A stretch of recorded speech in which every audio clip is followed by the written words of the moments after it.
Welcome back to Indian Business History. This is lecture number 12, and the title of this lecture is The Political Economy of the Global Wars and India. In this lecture, we will also combine this intellectual discussion with a brief analysis of a case study, and that case study will be that of Hindustan Aeronautics Limited and its fascinating history. This, as you know, is week 5 of this online course.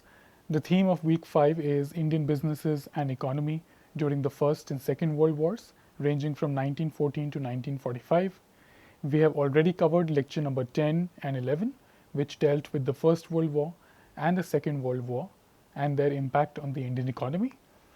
Today's lecture is lecture 12, and this will be a more analytical discussion of what these two global wars have meant for the larger growth and trajectories of the Indian economy and businesses in this roughly 30-year period.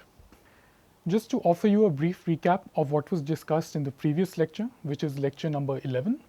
Naturally, we discussed that the Second World War was an international disruption that changed global and Indian politics forever. Within India, you had different political parties emerging during this period, which is during and after the years of the Second World War, and you see a gradual mainstreaming of different political organizations in the Indian political landscape.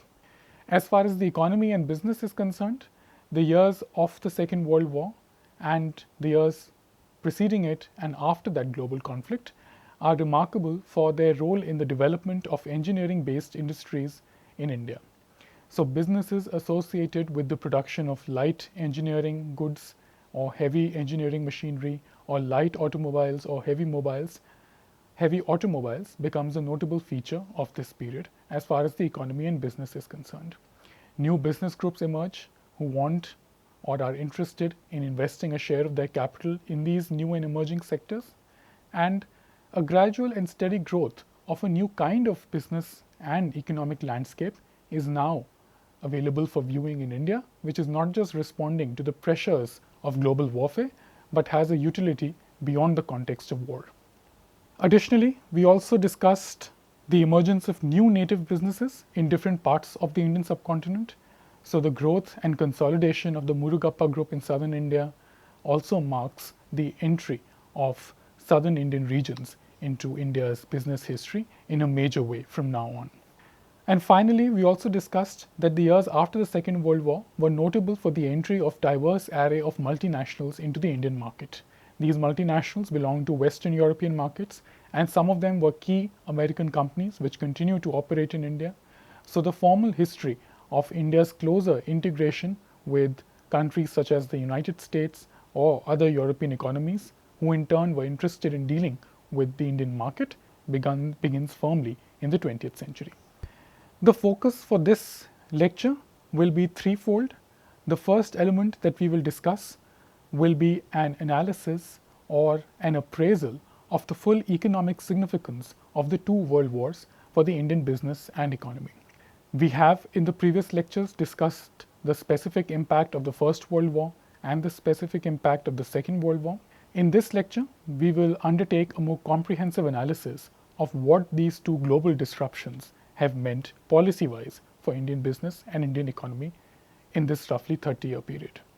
The second element that will be a running theme for this lecture and which forms an important part of this lecture is the question, what did 20th century disruptions mean for India's business history?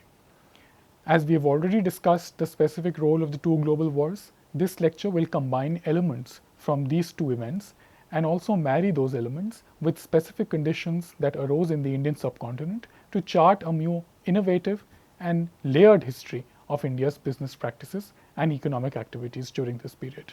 And the third important element for this lecture number 12 will be our attempt to draw a larger picture.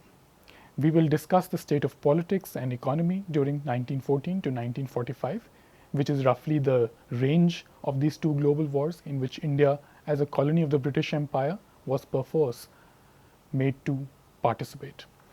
So we will discuss, when discussing the larger picture, the general nature of the global political, economic, social, cultural, and institutional forces that made the world wars such a big catalyst for the transformation of India's economy and business activities in the early part of the 20th century. So this is the three main pillars on which this lecture is based. War and politics in India is not an unfamiliar theme for you now. We have discussed this theme in greater length, whether it is the First World War or the Second World War, or conflicts before that, which transformed the identity of cities like Bombay. Conflict has always played a central role in the transformation of the landscape in which economic activities have taken place in India. As far as the First World War is concerned, the years after the conclusion of that conflict were immensely important for India's politics because the political reforms, limited however as they were, that were introduced in 1919 and were also known as the Montagu-Chelmsford reforms, introduced a number of features that transformed India's political landscape, and it also had ramifications for the way in which the economy was to be organized. One of the chief political reforms introduced in the 1919 Act, or the Montagu-Chelmsford reforms, was the introduction of bicameral legislatures in the provinces. So the two houses of parliament, which is a modern Indian constitutional feature today, makes its first entry in the early part of the 20th century when different Indian provinces are given institutions or structures whereby governance could be made more organized. As a result of the introduction of two bicameral legislatures in some Indian provinces, you also see the classification of the subjects of governance that these legislatures were supposed to act upon. So the introduction of center reserved subjects, subjects that could only be acted upon by the Viceroy and his council, were devised. A separate state list for governance on which the state or provincial legislatures could adjudicate was also devised. And a third reserved list of topics was introduced whereby both the center and the state legislatures could act upon.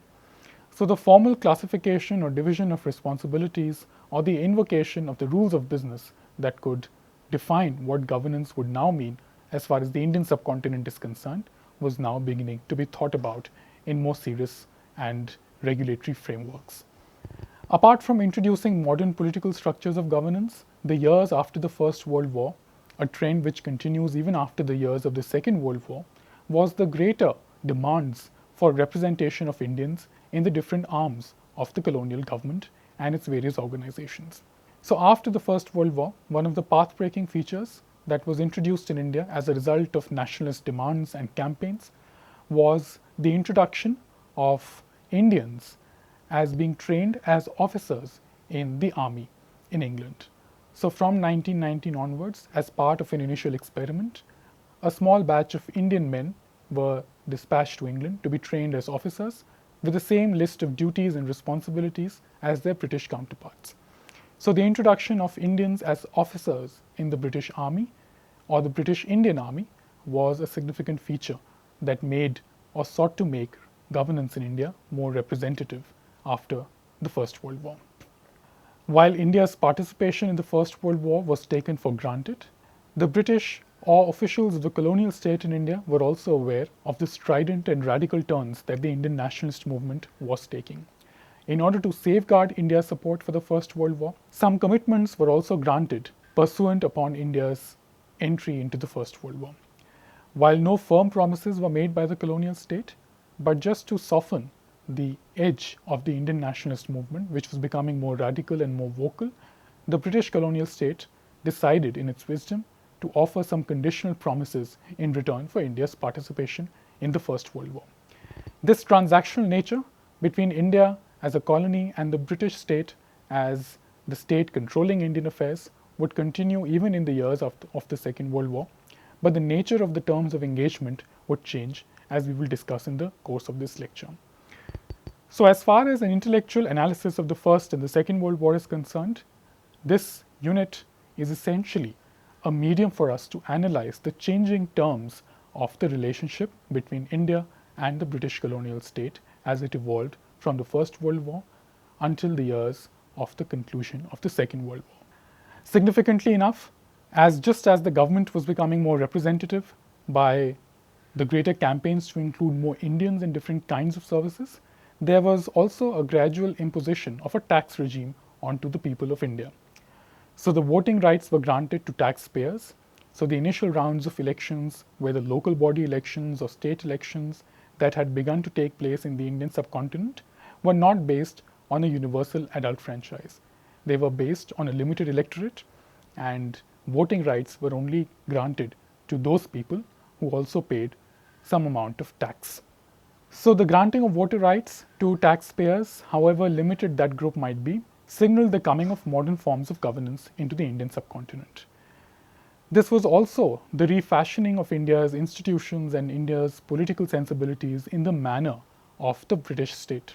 So just as the British state was evolving its democratic structures of governance and its democratic sensibilities and the ways in which power was shared by different stakeholders, those same officials, whether sitting in London or ruling on behalf of their masters in London, in India, were refashioning India's political and economic landscape based out of the example that they were constructing in the United Kingdom. So the political, economic, and business relationship between India and Britain is ultimately the attempt of Britain to try and refashion the Indian landscape of economy and business in the manner of their own system, ideologies, and structures. There were a set of other political developments which were also equally significant and which are integral elements while discussing the full import of the First and Second World War as far as the Indian subcontinent is concerned.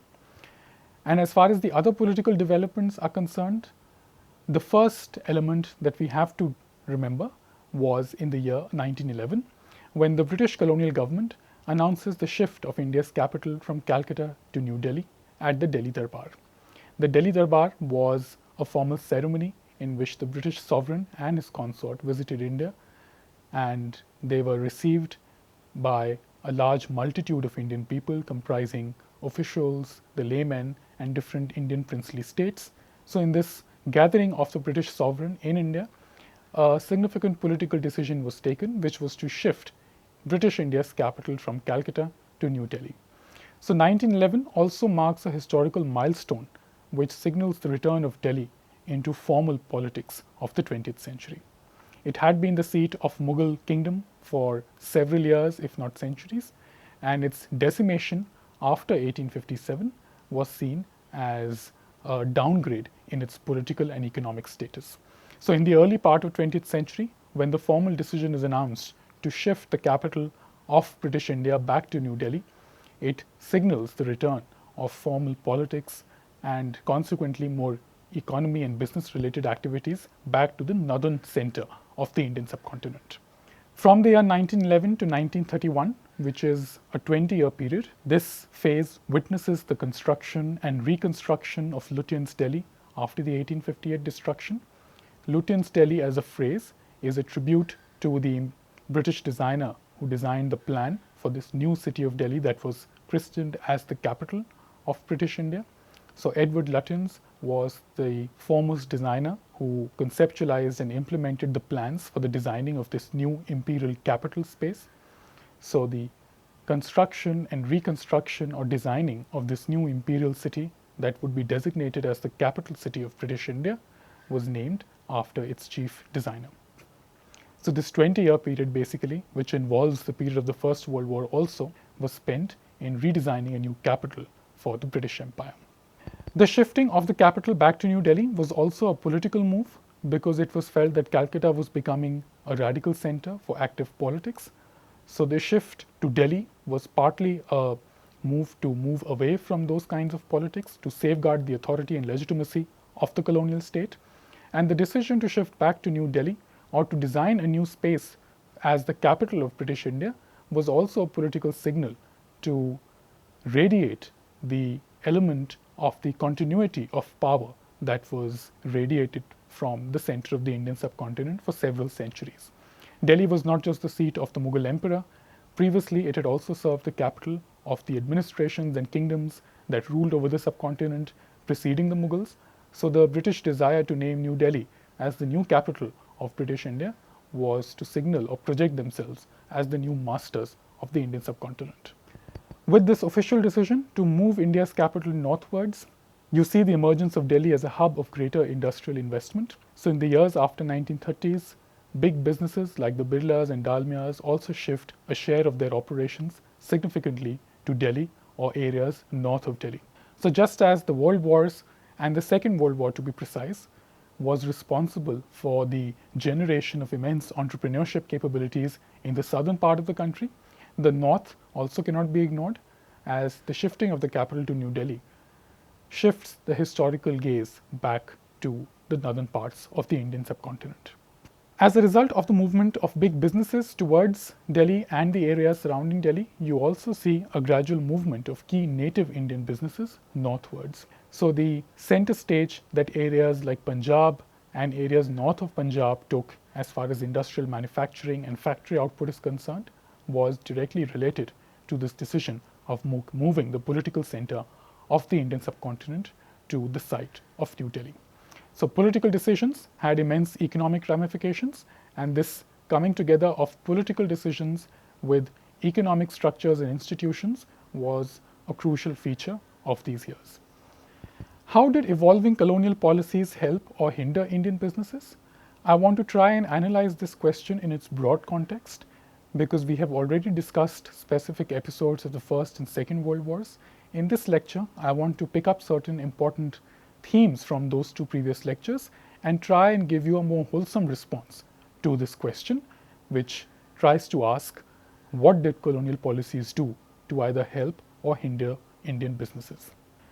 After the conclusion of the First World War, and for a couple of years since then, as we have already discussed the idea of discriminating protection and how it safeguarded certain Indian industries for British support in order to make India a vital colony for future interstate armed conflicts, it had specific institutional repercussions.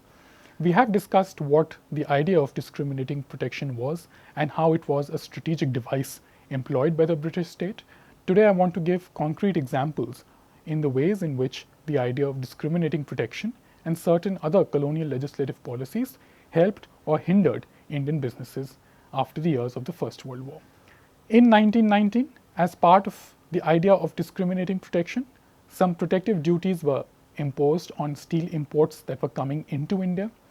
As a result of introducing these protective duties, this helped safeguard TISCO's operations. TISCO is the Tata Iron and Steel Company, and this was a major Indian enterprise by the end of the First World War. It played a stellar role in furnishing the war effort, and it also transformed the Tatas into not just Indian business leaders but also as global icons in the early part of the 20th century. The services that they rendered to the First World War made them valuable players in the strategic assessment of the colonial state. So the idea of discriminating protection was carefully imposed in favor of the Tatas and their steel business. The protective duties that were imposed on steel imports into India safeguarded TISCO's operations from foreign competition, and it also enabled Tatas to modernize their plants rapidly.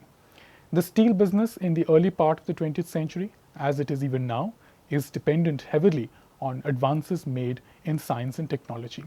So the roughly 10 to 15 year respite that the Tatars were able to get as far as protection from foreign competition is concerned, which was in any case limited safeguarding from foreign competition, that period also helped the Tatars to found their businesses on a more firm footing, and it enabled to modernize their plants in a short time. This was critical for the establishment of a modern industrial infrastructure for India, and it also was becoming gradually one of the largest employers for Indians during this period. However, in spite of the protective duties being given to Tatas and several other business firms in this period, almost half of Tata Power business was sold in the 1930s. This is not an exact statistic, but by the 1930s, almost half of their power business was being relegated to other players as part of the diversification of the Indian business landscape in this period. In 1932, just as the idea of discriminating protection was helping several industries, these ideas were also in place to protect the Indian sugar industry because of its strategic and economic value to the British Empire. As a result of these protective duties, the emergence of Birlas as sugar barons becomes a reality, and they become the third largest producers of sugar in this period. They were also pioneers as far as jute and cloth and textile production is concerned. So just as the Tatas were becoming household names, as far as Indian businesses are concerned, the Birlas were also catching up fast during this period. From 1934 to 1936, there is an expansion of Birla Industries into other sectors. such as textiles and paper. So the risk-taking appetite of Indian entrepreneurs augments manyfold during this period, and you see the gradual development of a responsible Indian entrepreneurial class in this period. The role played by colonial policies was instrumental, but the efforts, industrialization policies, and the business acumen of Indian leaders was equally responsible for the coming of a new industrial age for India during this period. We discussed some examples of new business houses that came during this period in the previous two lectures. I want to continue giving some more examples just to illustrate the point of this larger efflorescence of India's business history during this period. Individuals like G.K. Naidu, V.R. Naidu, P.S.G. Naidu from southern India became pioneers in setting up cotton textile mills and were responsible for giving a more urban character to the booming cities of Madras and Coimbatore. The Seshai brothers, also in southern India, became pioneers in the development and consolidation of a transport industry. So the bulk of entrepreneurial and investment capital that was generated or invested in southern India came from the Seshai brothers. This was a fascinating period as far as business developments in southern India are concerned. Business developments in the south of Indian subcontinent were slightly delayed. This is because it took time for new social groups to emerge that were not customarily associated with business operations in southern India. But once entrepreneurial and industrial activities began in earnest in southern India, there was no looking back. The Seshai brothers and individuals like G.K. Naidu and P.S.G. Naidu and several others, including the Murugappa group, became the chief entrepreneurial leaders in this region and were responsible for taking southern India into new heights as far as its economic and business potential is concerned. Some more features of what kind of business institutions emerged in India. The interwar years, which is roughly the period between the end of the First World War and the beginning of the Second World War, were responsible for the coming up of different entrepreneurial activities in different parts of the subcontinent. So in many ways, the political unity of India was also being forged by the activities, roles, and responsibilities of this pioneering group of Indian businessmen and Indian entrepreneurs who started new businesses either in response to armed conflicts or out of their own personal interest, but in the act of organizing their businesses, they actually forged modern India as we know it today. The nationalist movement that was going on in this period also played its own significant role. So the coming together of national leaders and the coming of different Indian business leaders made the idea of India more potent in the eyes of the British Empire. So just as Indian nationalist leaders and Indian entrepreneurial leaders were entering into more formal discussions of the future trajectory of the Indian people and Indian state, you also see the development of strong links between Indian traders and Indian industrialists. The strong linkage and relationship between Indian traders and Indian industrialists is or was being built upon their political influence that they each rubbed off on each other and the financial services that Indian traders rendered to Indian industrialists. So the starting up of different kinds of Indian industries did not just depend on foreign investment, it also significantly depended on traditional source of funds that were made available to them by domestic indigenous Indian traders. So this relationship or rapport that was forged between Indian upcoming industrialists and Indian traders was extremely significant in the interwar period and was critically responsible for the ways in which big businesses were able to chart new heights. One important individual at this point who emerged, and you should remember, was Purushottam Das Thakurdas. Not only was he a successful entrepreneur who had diversified business interests in textiles and other sectors, he was also a thinking entrepreneur. So his ideas and visions were responsible in the setting up of key Indian economic institutions. He was also on the board of some early Indian banks and was an early intellectual thinker, much on the lines of Dadabhai Naoroji, who revolutionized the Indian intellectual landscape in this period. However, Dadabhai Naoroji limited his area of operations to politics and nationalism. Purushottam Das Thakurdas was one of the finest economic minds who not only prosecuted successful business operations, but also had a deeply knowledgeable and enlightened mind as far as economic theories and policies is concerned. He was not just a businessman, but also an institution builder in modern India. Another individual was T.V. Sundaram Iyengar, and in southern India, just as that region was witnessing a hectic growth in economic and commercial activities, he was responsible for augmenting the automobile business in southern India and was also heavily involved in the timber trade. So links were now developing between Indian traders and Indian industrialists, and as a result of that linkage and relationships, new kinds of individuals now found their footing as far as economic thinking and changing the economic discourse is concerned. A number of business institutions also came up in the interwar period, which is the period between 1919 to 1939. So this 20-year period in India's history is therefore not just a phase of brilliant economic and industrial growth in response to global conflicts.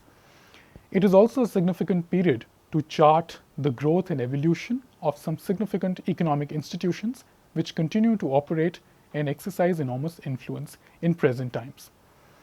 In the year 1921, the Associated Chambers of Commerce, also informally known as ASSOCHAM, was formed. This was envisioned as a pressure group of Indians and European entrepreneurs.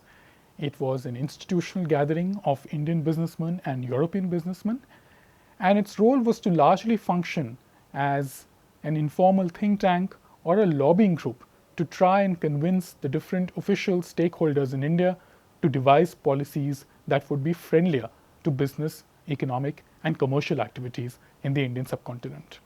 Shortly after the emergence of ASSOCHAM, which continues to operate today and is a significant business institution of modern India, in the year 1927, the Federation of Indian Chambers of Commerce was established.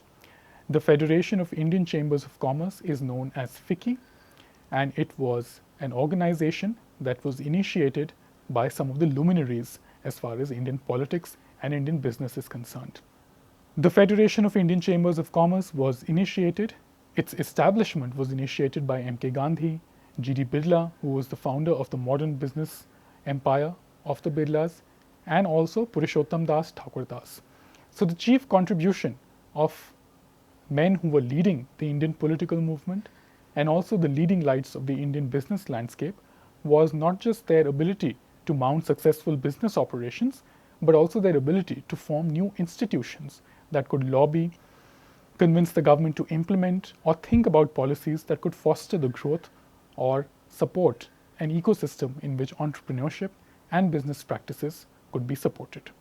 One crucial difference of FICCI, in contrast to ASSOCHAM, which was established earlier, was the fact that the Federation of Indian Chambers of Commerce, or FICCI, was represented only by Indian interests. So when FICCI was established in 1927, it was seen solely as a platform to further the interests of the Indian business community in the subcontinent. This was slightly different in its membership and composition from ASSOCHAM. So while ASSOCHAM brought together Indian and European businessmen together, the gradual development of nationalist ideas and the invocation of Poon Swaraj or self-rule had its manifestations in economic institution building as well. So 1927 witnessed the formation of FICCI, but it was an organization that was represented and organized solely for the advancement of Indian business interests in the subcontinent. So the period between the end of the First World War and the beginning of the Second World War was a phase rich with opportunities and possibilities for the starting up of different Indian businesses. These came up purely as a result of the business acumen of different Indian business leaders and the rapport and relationships that they enjoyed with the leading lights of the Indian nationalist movement. And the colonial state also, through various policies, tried to step in to safeguard one or the other aspect of business operations in India. I want to now move on to discussing a case study which is a part of this lecture, and this is a short biography and the business ventures of a remarkable Indian man called Walchand Hirachand. He lived from 1882 to 1953 and was one of the finest entrepreneurial minds that existed in the Indian subcontinent during this period. He is credited with the establishment of a modern aircraft manufacturing facility in the Indian subcontinent, but his earliest ventures were in sectors different from aviation. His whole life was devoted towards pursuing business interests.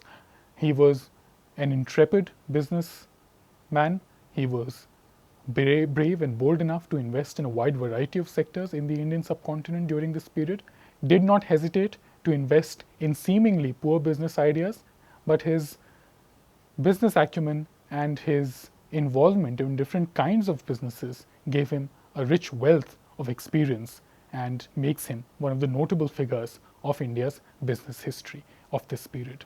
So the contributions of Walchand Hirachand therefore are not just limited to what is now known as HAL, headquartered in Bengaluru, but his whole life was devoted in an array of different kinds of business activities, which symbolized the coming of a new generation of Indians who did not hesitate to invest in core or competitive or risky areas of business operations in the 20th century. The story of Walchand Hirachand can be traced back to the year 1919, which is a significant year for India's history. Not only was this the ending of the First World War, it was also a remarkable year in India's political landscape. The Act of 1919 or the Montagu-Chelmsford reforms played a critical role in devolving certain institutions of governance into the Indian subcontinent. So in the year when different kinds of political changes were sweeping across the shores of India, you also see the emergence of bold individuals like Walchand Hirachand, who start their entrepreneurial journey with investments in a shipping venture.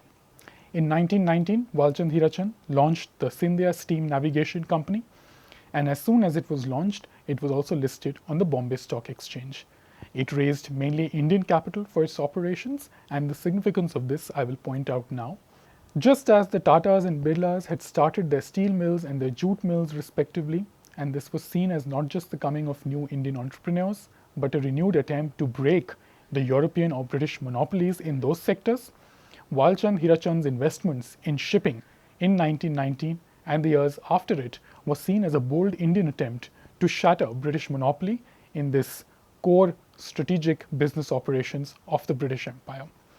Much of the strength of the British Empire or the East India Company before that was based on their maritime strength. So the significant scientific and technological breakthroughs that were achieved in navigation or shipping was an exclusive preserve of great European powers like the British Empire and France and several other countries. The knowledge of these scientific breakthroughs was closely guarded and was not easily shared.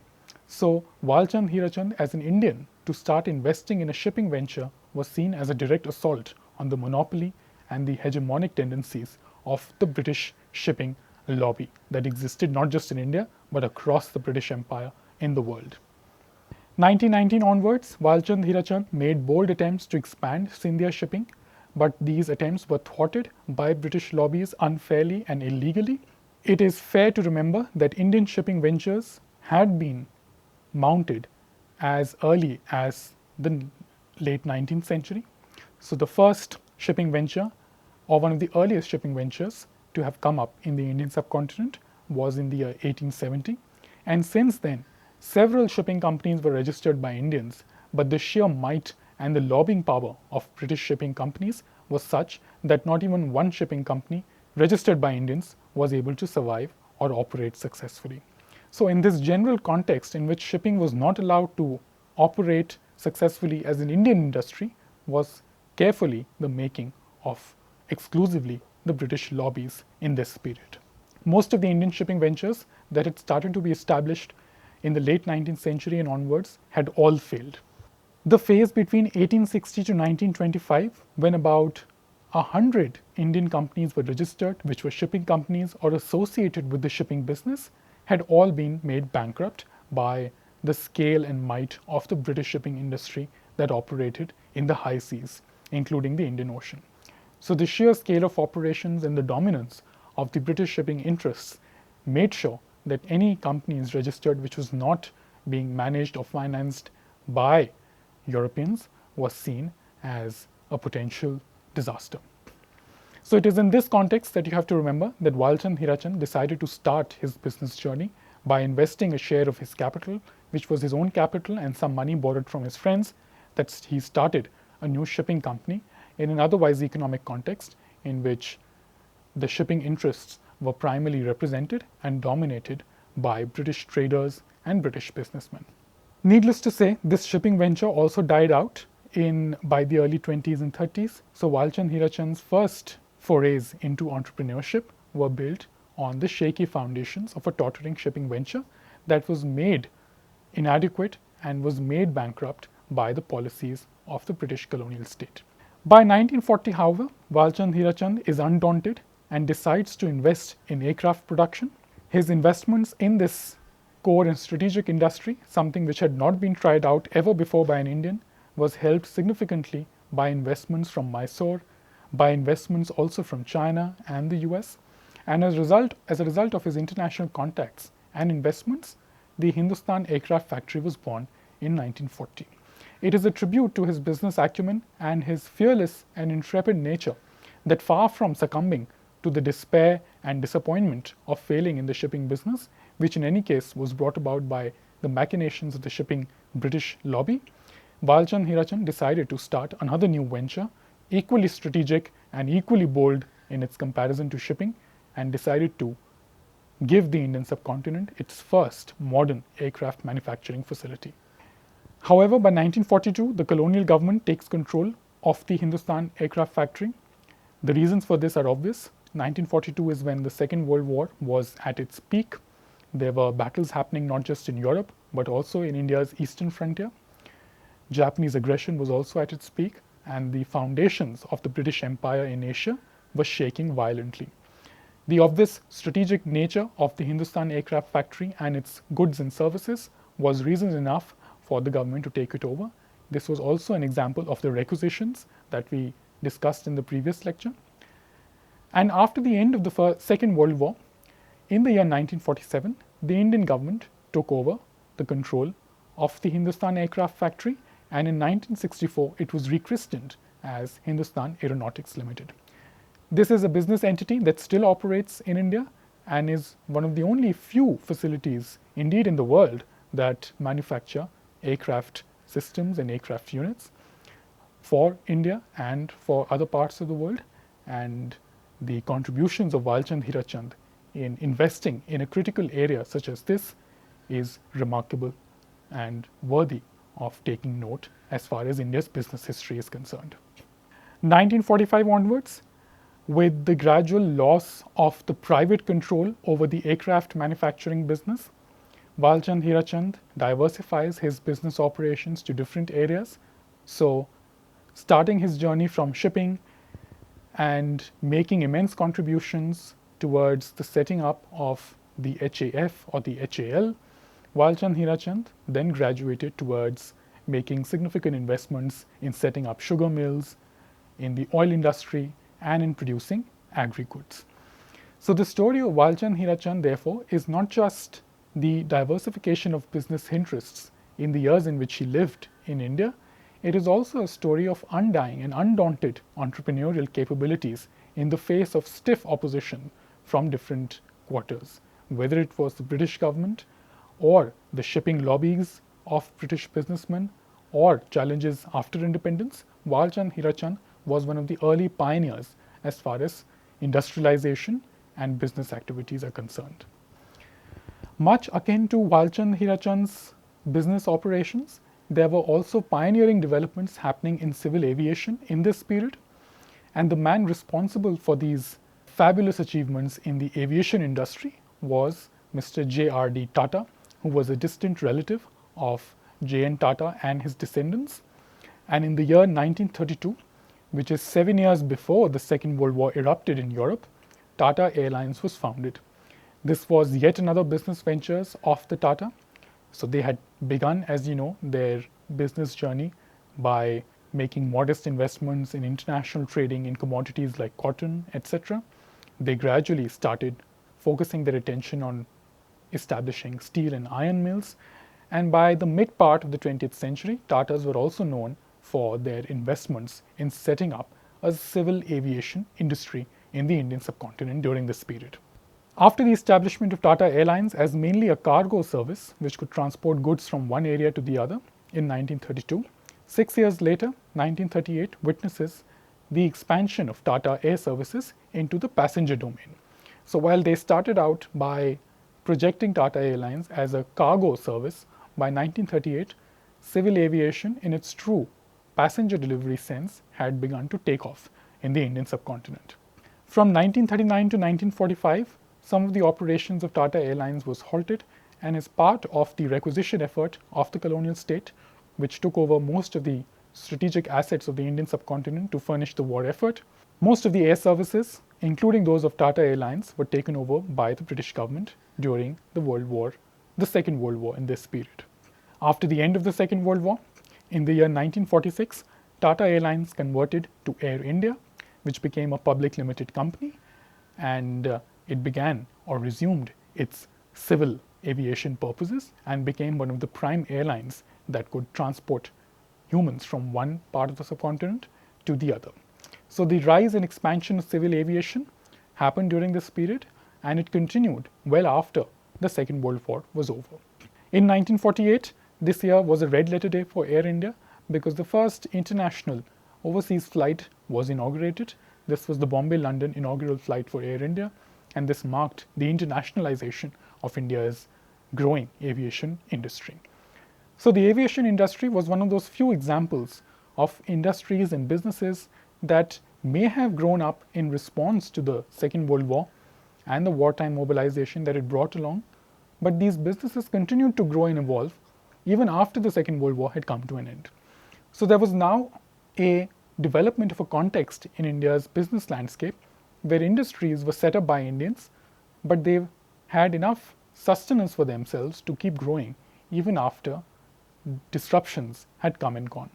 So revenue projections, income generating capacities, therefore, did not no longer depended on the fluctuations of international politics, but were able to cater to significant domestic demand in this period.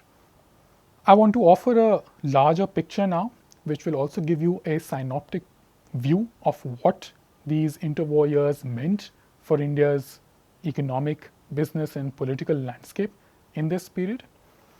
And the first feature of that larger picture between 1939 to 1947, but also a feature of this larger period between 1919 till about 1947, was the aspects of colonial misrule in Indian subcontinent.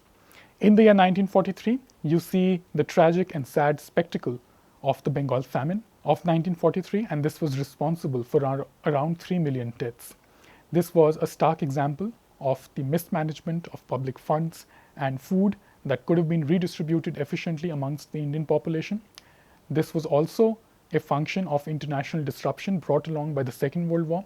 So the supply chains that could have rescued the starving populations of Bengal were disrupted because of the Second World War. The occupation of Burma by Japanese forces meant that imports of rice could now not be conducted conveniently. So the reason as to why there were such massive casualties during the Bengal famine of 1943 was because the international disruption that was brought by the Second World War and its consequences were not managed efficiently by the ruling colonial government in India and in this period. So the misappropriation of funds, the reckless manner in which public services were organized, and the mismanagement of relief and rehabilitation measures meant that a large number of Indians died due to colonial indifference to the Indian people. As a result of the Bengal famine of 1943 and several other episodes of famine in and around this episode meant that they represented a steady erosion of British authority in India. This authority was eroded on several levels. So there was a political erosion of British authority, there was an economic erosion of British authority, and there was also moral abdication of authority as far as the colonial state in India is concerned. The Bengal famine of 1943, therefore, did not just represent the destructive effects of global conflicts on Indian citizens, it also represented the whimsical nature of colonial governance in Indian subcontinent and the role they played in depriving a large section of humanity from access to food. Another feature of this interwar period, and especially in the years from 1939 to 1947, was the evolving political and diplomatic relationship between India and the United States. This period also marks the formal dislocation of Britain from India's political and strategic imagination. So the arrival of US multinationals or US advisors or even US soldiers as part of the Second World War effort familiarized a large section of Indians with what people and institutions in the United States were all about. So the years after the Second World War represented the maturing of the relationship between India and the United States. And this was paralleled by the gradual erosion of the colonial authority in India. To continue with the larger picture then, from the end of the Second World War until independence, and the larger framework of course, which is from the year 1919 till about independence, you see a steady replacement of colonial power and the challenging of that colonial power on multiple fronts. One prime example in the ways in which the economic and strategic interests of the British Empire and the way they were hit the hardest was the steady replacement of the pound sterling with the US dollar as the premium international currency. Much of the international export and import businesses and many of the multinational corporations that had started to make their presence felt not just in Indian markets but markets across the world were now getting more comfortable with the idea of dealing in the currency of the United States and not Britain. So the years after the Second World War are, politically at least, and also economically now, known for the gradual displacement of British prestige, hegemony and dominance, and its replacement with the American system of economic organization and also the American currency. The steady replacement of pound sterling with US dollar as the premium international currency also had immense ramifications for India because it laid the context for the successful consolidation of the businesses of the American multinationals as far as the Indian market is concerned. So while India gets formal political independence only in the year 1947, there were events already in place that were starting to challenge Britain's economic hegemony in India on multiple fronts at this point. And the replacement of the British pound sterling as the international currency of frequent use with that of the American dollars was an example in that direction. As a result of this gradual dislocation and the reduction of the hegemony of the British pound and the British economic systems, there was also what is now known as the sterling balances issue that India faced after the Second World War. As you know, India rendered important financial and logistical services to the British Empire, both during the First and the Second World War. So the UK's wartime debt to India was now blocked in Britain. The money that UK owed to India as part of its contributions to the war effort, and which now necessarily had to be returned to India or Indian financial institution or to Indian donors, was now not being done, and the money that Britain owed to India as part of its wartime contributions was now curiously blocked in Britain. In order to avoid paying its requisite share, the UK also suspended the convertibility of the pound into gold and also into dollars. Since the American dollars were now becoming the prime currency which different countries were now interested in depositing for themselves in order to take part in international trade more competitively, it was felt in certain quarters in Britain that the sudden convertibility of pound reserves that it owed to colonies such as India and elsewhere could now suddenly be converted into US dollars. This sudden conversion could also hit the economic interests of Britain. So in order to avoid this embarrassment and this grievous economic harm to their own British economy, Indian share and Indian money that was lent to British services during the war was unfairly blocked by Britain and was not allowed fair access to India. As a result of this sterling balances issue, Indian industrialization plans suffered immensely, and this had ramifications on the ways in which India evolved its foreign policy stance after 1947. But the reluctance or the desire to withhold India's rightful share of money that it contributed towards the war effort, and the reluctance of Britain to deposit that money back to where it came from, represented a significant break in the relations between India and Britain during this period, and also represented a significant break in the economic interests espoused by the former colonies and newly independent countries and their opposition to the global advanced economies of the West. So now gradually an economic discourse was developing whereby advanced economies of Europe and elsewhere were denying their rightful share in contributing towards the development of their former colonies, which were now struggling to establish themselves as independent nations and states. Just to offer a brief sum up of what has been discussed in this lecture today, we discussed that there were tremendous changes in the Indian economy and business and politics in the interwar period. So the years after the First World War and until formal Indian independence, therefore, in 1947, represented a transformational moment as far as India's economy and business is concerned. New business operations came up in quick succession, mainly due to the efforts of intrepid businessmen like Walchand Hirachand and J.R.D. Tata and several others. New political formations also took place. New political relationships were forged, such as those between Indian traders and Indian industrialists, and new foreign policy stances were now being evolved, such as that between India and the United States. So this 30 to 40 year period in the early part of the 20th century was a transformational moment for India's politics, economy, and business. These years were also witnessing the greater integration of India's economy with global fluctuations. Ever since the East India Company had clasped its control over the Indian economy and Indian business, there was a gradual tendency of India's economic institutions and practices to be subjugated to the whims and fancies of European systems and ideologies, but this trend gathers increased pressure and steam in the 20th century. So the two international disruptions, like the First World War and the Second World War, were responsible in tying the threads of India's economic institutions and commercial activities more closely with those of European activities. These had mixed consequences. So while it affected certain sections of the population positively, there were also unfortunate and tragic incidents like the Bengal famine of 1943 that starved and mercilessly killed a vast section of India's humanity. So the gradual development of a political and economic interlinkage between India and different parts of the economies, whether in Britain or in Europe, had mixed consequences for the people involved. All this while, the risk-taking appetite of Indian entrepreneurs increased by a fair margin.